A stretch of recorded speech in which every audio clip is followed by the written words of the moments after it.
Chat room, I wanted to teach you guys how to play fighting games today.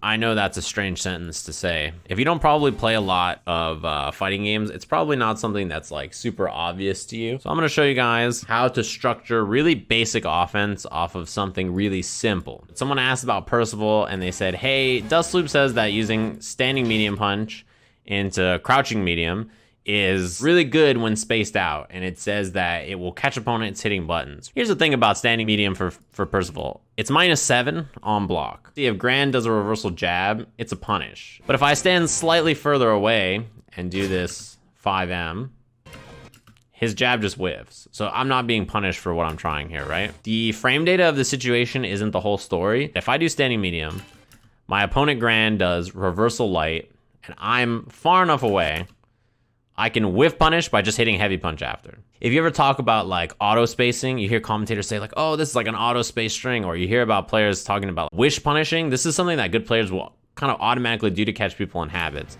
And you can do the same thing with crouching medium as well. So I'm setting up offense off of a move that's negative. But when spaced out, my opponent can't really counterattack very easily. And so doing something like standing medium spaced out and then buffering crouching medium into super or standing heavy into thrust is a really good option. And in the corner, it's even better here because my opponent has even less room to walk back or create distance or something. I know exactly where they're gonna be. What happens if Grand hits reversal heavy? Reversal heavy is even slower, and it still might not even reach me depending on the spacing. This is a good example of me trying to do fireball pressure. Again, same kind of idea, right? Just stand slightly further back. What this ends up letting me do is make my opponent block after blocking a negative move. You know, they know they're plus, but because you've been counter poking them with your crouching medium or your standing heavy or canceling into fireball spaced out or not giving them a lot of options, my opponent will just block, which lets me do stuff like staggered buttons or, you know, this command dash. This is something that is really like, you know, pivotal to Percy's game plan. And if my opponent's mashing light, you know, it's just gonna lose every time. But once I convince him to just block, it lets me do stuff like command dash in, get a throw. Or maybe even go for like command dash in, regular throw, right? Don't even go for the follow-up off of it. Even stuff like run up into command throw becomes an option when my opponent is now worried about me counter-poking them. So just by nature, when you look at a move like that, you might think, oh, I don't really get to start very much pressure off of this. It's a -7 attack.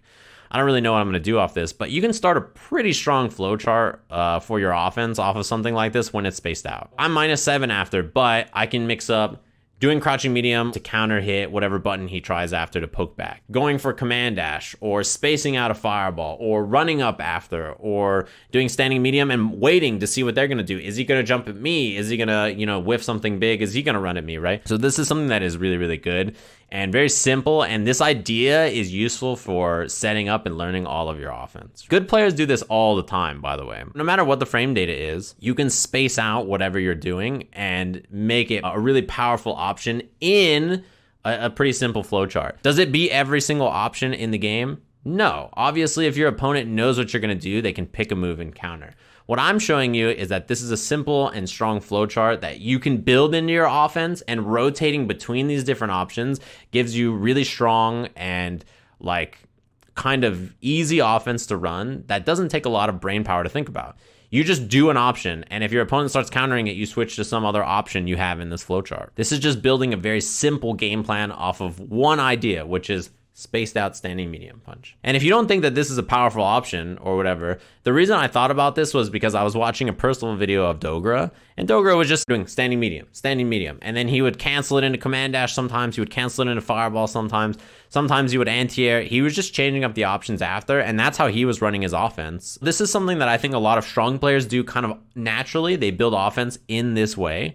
But I think for other players, they might just look at something like this standing medium and being like, oh, -7 standing medium, what am I gonna do with this? I figured that there was gonna be a lot of people in the chat saying a number of things. One of them, exactly what I expected, which is, well, if Fairy mashes sweep after, it beats this, and this, sure. But this concept is not something that is unique to Percival, unique to Grand Blue, unique to this particular fighting game. Like, you can do this kind of offense or set up this kind of sequence in any fighting game. There are ways to obviously beat the things that you're going to do after, but like, you can force them into other options in this situation, even though you're the one who's negative. It's already a problem with, you know, somebody's learning if they see something like this and their first response is, oh yeah, well, this character can beat it with this. This one character can beat it with this one option.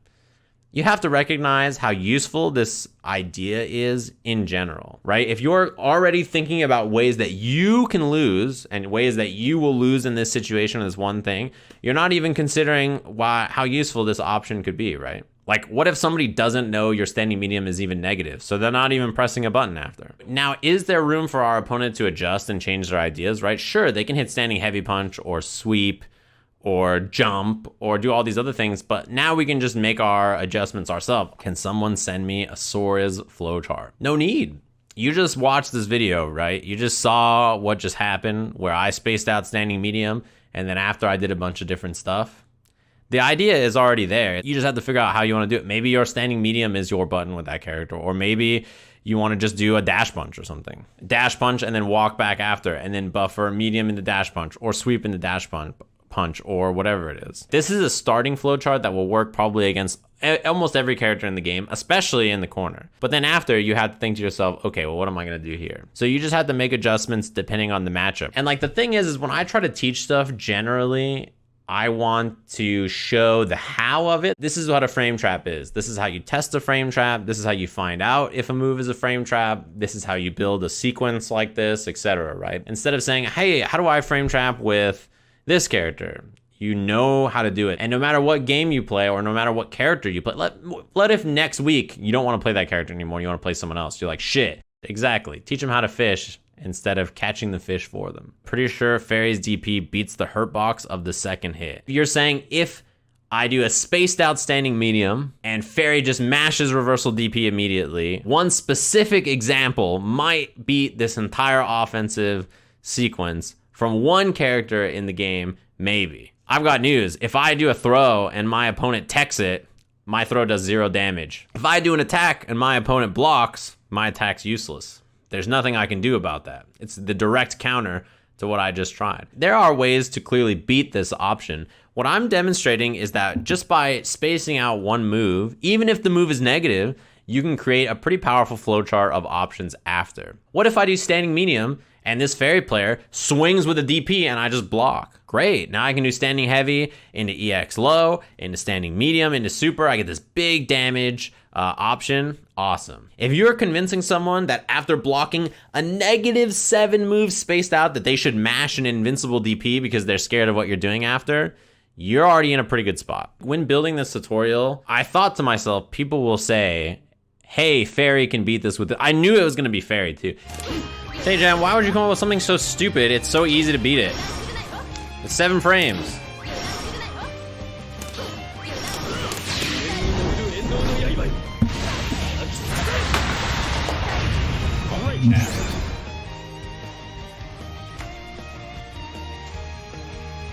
Can I even do it close enough to make it punish me?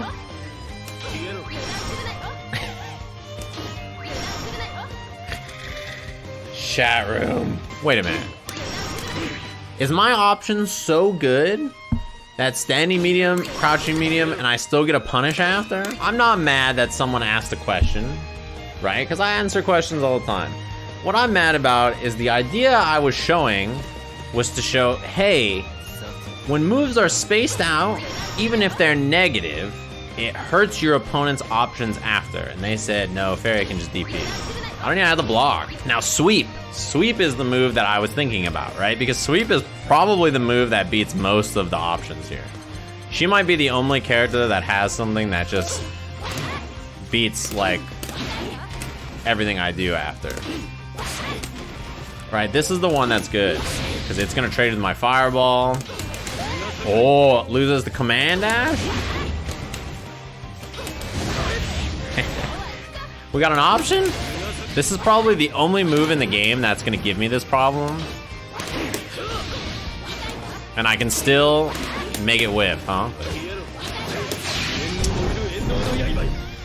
It's a good option, chat room.